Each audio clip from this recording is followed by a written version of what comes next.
Welcome to Snoozecast, the podcast designed to help you fall asleep. If you enjoy our show, please write us a review on the podcast app. Also, share us with a friend.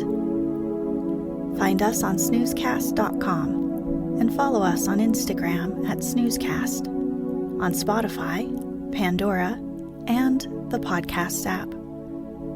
This episode is brought to you by our Patreon supporters and by Flickering Candlelight.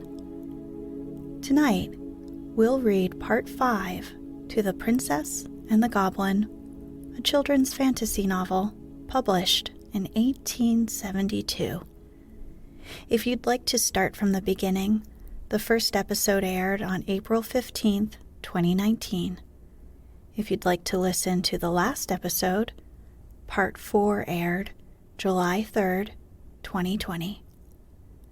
One of the most successful and beloved of Victorian fairy tales, George MacDonald's The Princess and the Goblin tells the story of young Princess Irene and her friend Curdie, who must outwit the threatening goblins who live in caves beneath her mountain home. When we left off, Curdie stayed late to mine in the mountain on his own. In the past, he would sometimes hear possible goblin noises, but on this night, he heard an actual conversation between a goblin family through a thin wall of rock.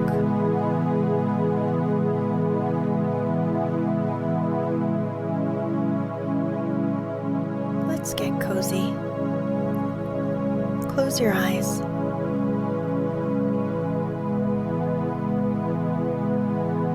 Relax your body into the softness of your bed.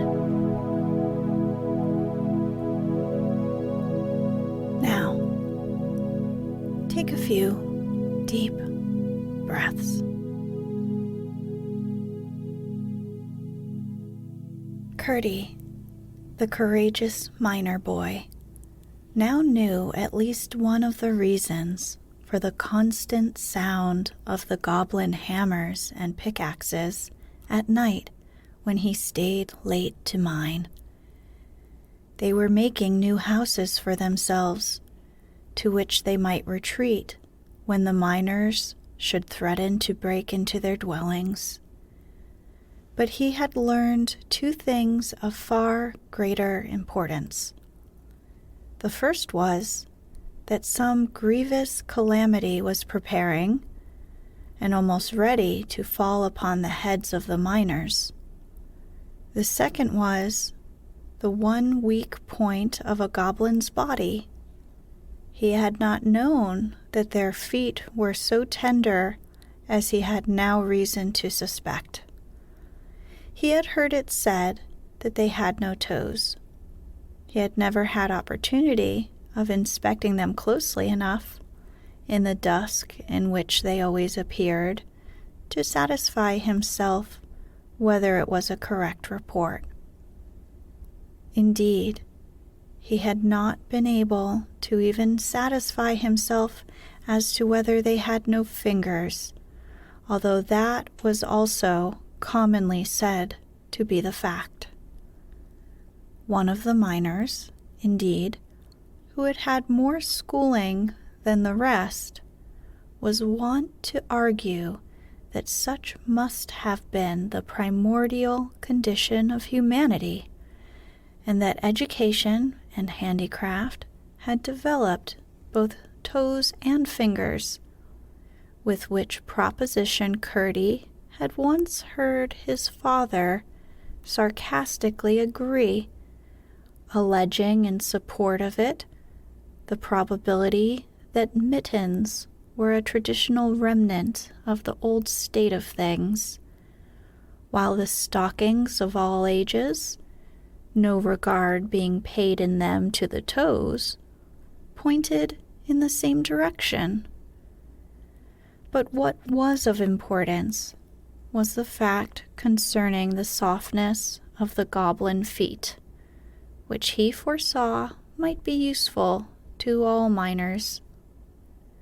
What he had to do in the meantime, however, was to discover, if possible, the special evil design the goblins had now in their heads.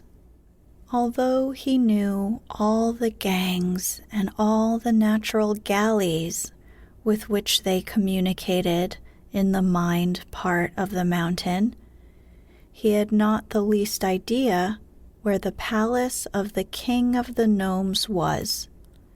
Otherwise, he would have set out at once on the enterprise of discovering what the said design was. He judged, and rightly, that it must lie in a farther part of the mountain, between which and the mine there was yet no communication. There must be one nearly completed, however, for it could be but a thin partition which now separated them. If only he could get through in time to follow the goblins as they retreated. A few blows would doubtless be sufficient, just where his ear now lay. But if he attempted to strike there with his pickaxe, he would only hasten the departure of the family, put them on their guard, and perhaps lose their involuntary guidance. He therefore began to feel the wall with his hands, and soon found that some of the stones were loose enough to be drawn out with little noise. Laying hold of a large one with both his hands, he drew it gently out and let it down softly. "What was that noise?" said the goblin father. Curdie blew out his light, lest it should shine through. "It must be that one miner that stayed behind the rest," said the mother.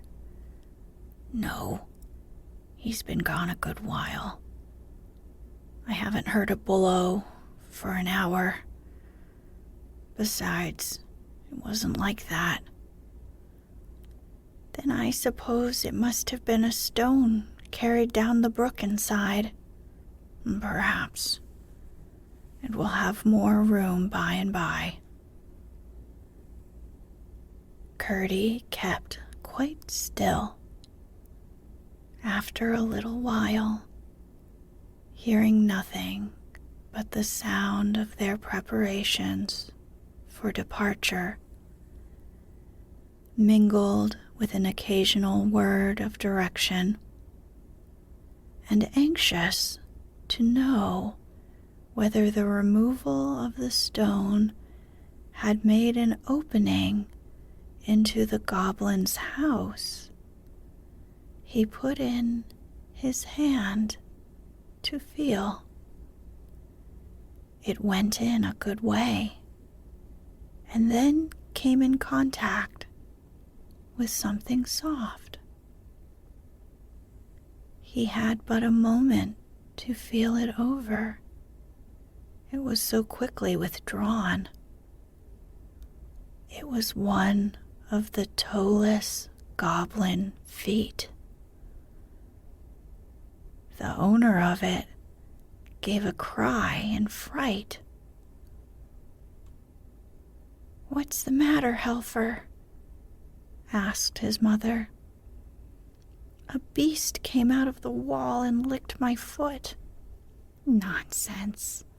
There are no wild beasts in our country," said his father. "But it was, father. I felt it." "Nonsense, I say. Will you malign your native realms and reduce them to a level with the country upstairs that is swarming with wild beasts of every description?" "But I did feel it, father. I tell you to hold your tongue. You are no patriot."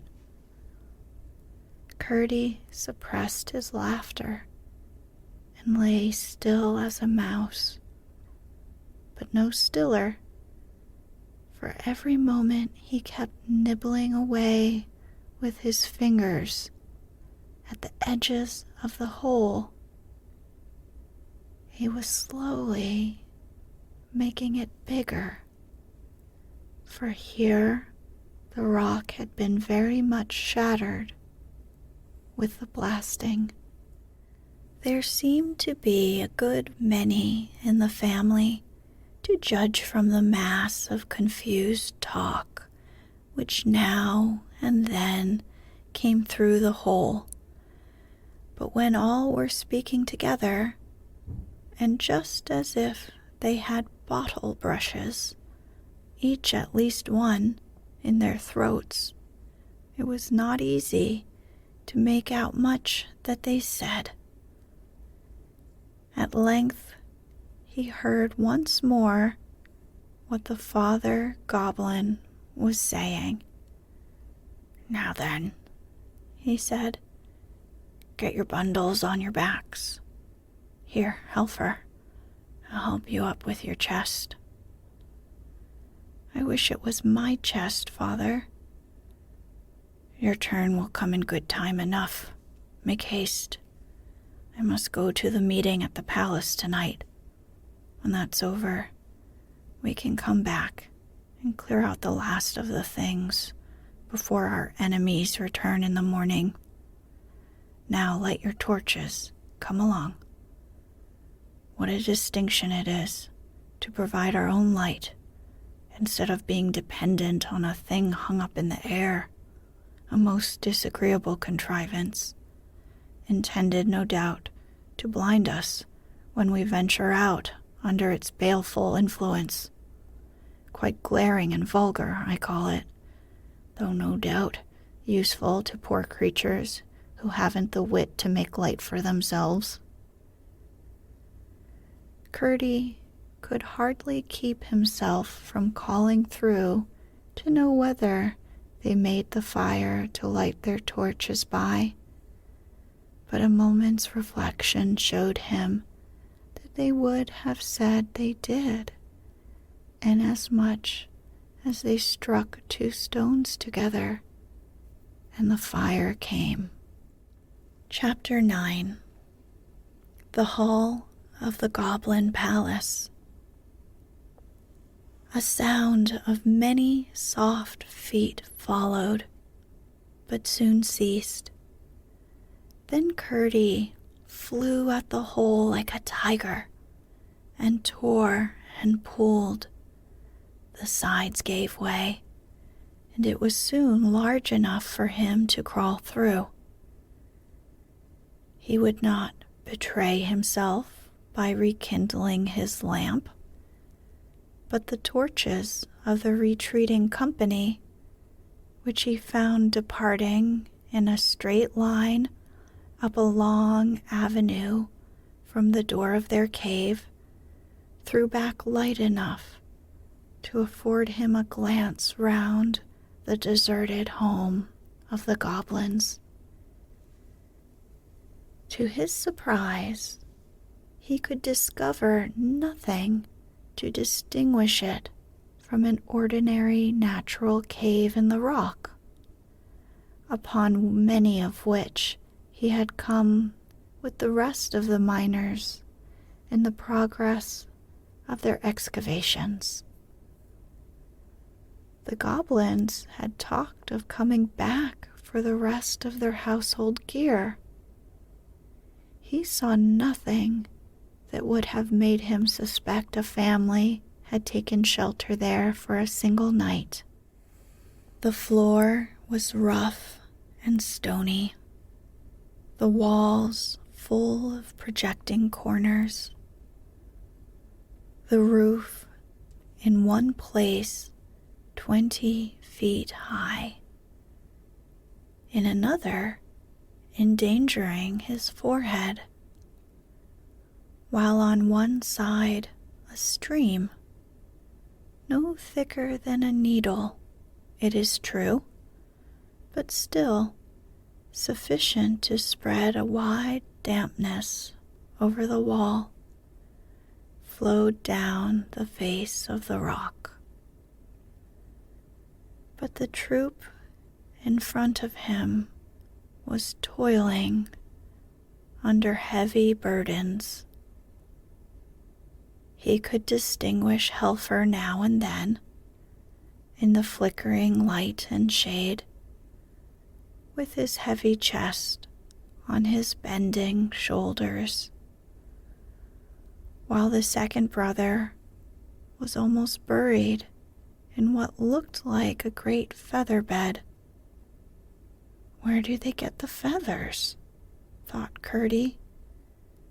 But in a moment, the troop disappeared at a turn of the way, and it was now both safe and necessary for Curdie to follow them, lest they should be round the next turning before he saw them again, for so he might lose them altogether. He darted after them like a greyhound. When he reached the corner and looked cautiously round, he saw them again at some distance down another long passage. None of the galleries he saw that night bore signs of the work of man, or of Goblin either. Stalactites, far older than the mines, hung from the roofs, and their floors were rough with boulders and large, round stones, showing that their water must have once run. He waited again at this corner till they had disappeared round the next, and so followed them a long way through one passage after another. The passages grew more and more lofty, and more covered in the roof with shining stalactites.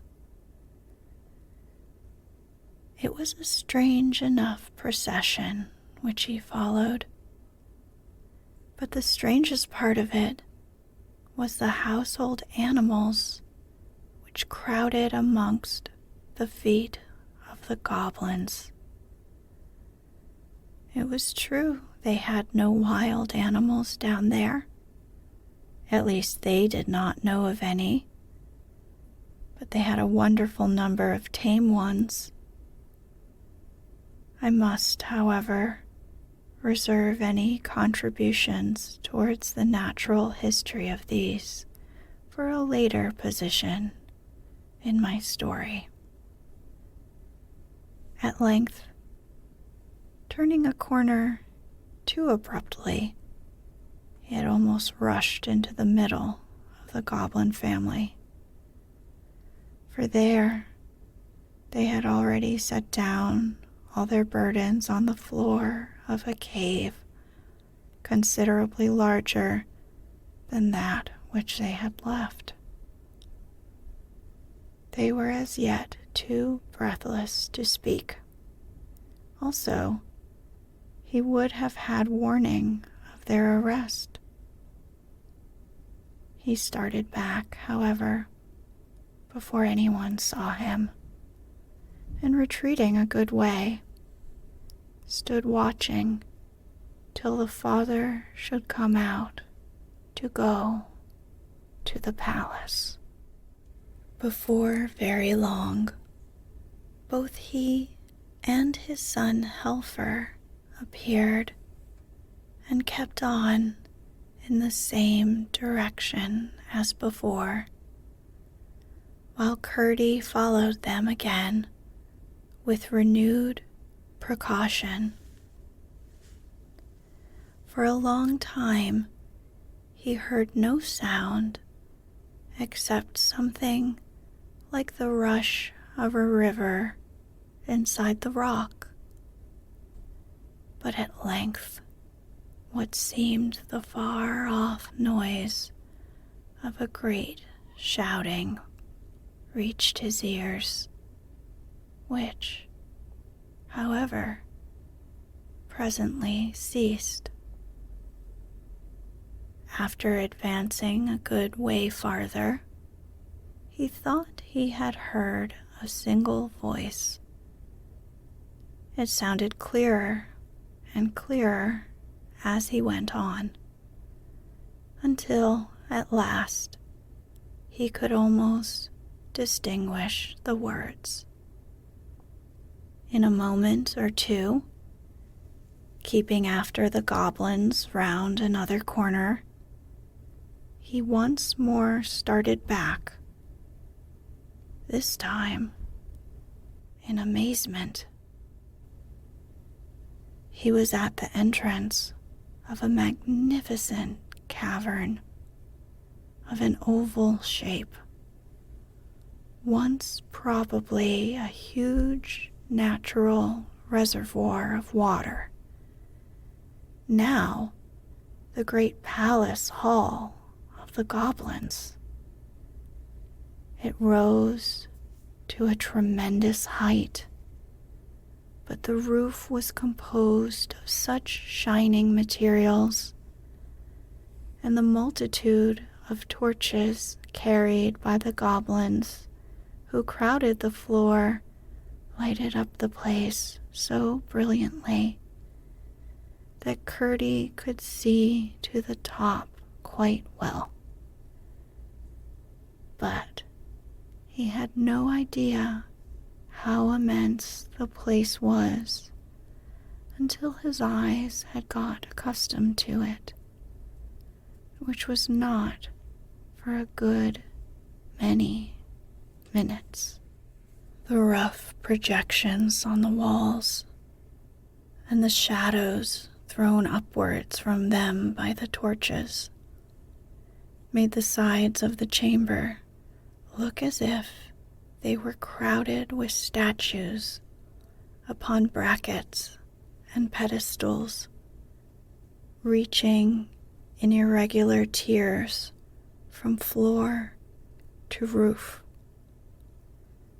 The walls themselves were, in many parts, of gloriously shining substances, some of them gorgeously colored besides, which powerfully contrasted with the shadows. Curdie could not help wondering whether his rhymes would be of any use against such a multitude of goblins as filled the floor of the hall, and indeed felt considerably tempted to begin his shout of 1, 2, 3.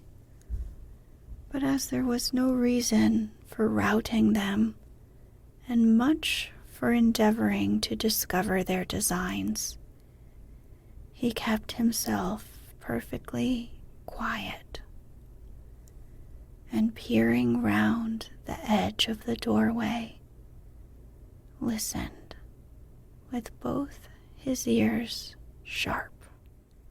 At the other end of the hall, high above the heads of the multitude, was a terrace-like ledge of considerable height, caused by the receding of the upper part of the cavern wall.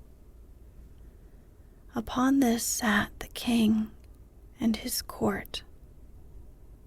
The king on a throne hollowed out of a huge block of green copper ore, and his court upon lower seats around it. The king had been making them a speech, and the applause which followed it was what Curdie had heard. One of the court was now addressing the multitude. What he heard him say was to the following effect. Hence it appears that two plans have been for some time together working in the strong head of His Majesty for the deliverance of his people, regardless of the fact that we were the first possessors of the regions they now inhabit, regardless equally of the fact that we abandoned that region from the loftiest motives, regardless also of the self-evident fact that we excel them so far in mental ability as they excel us in stature.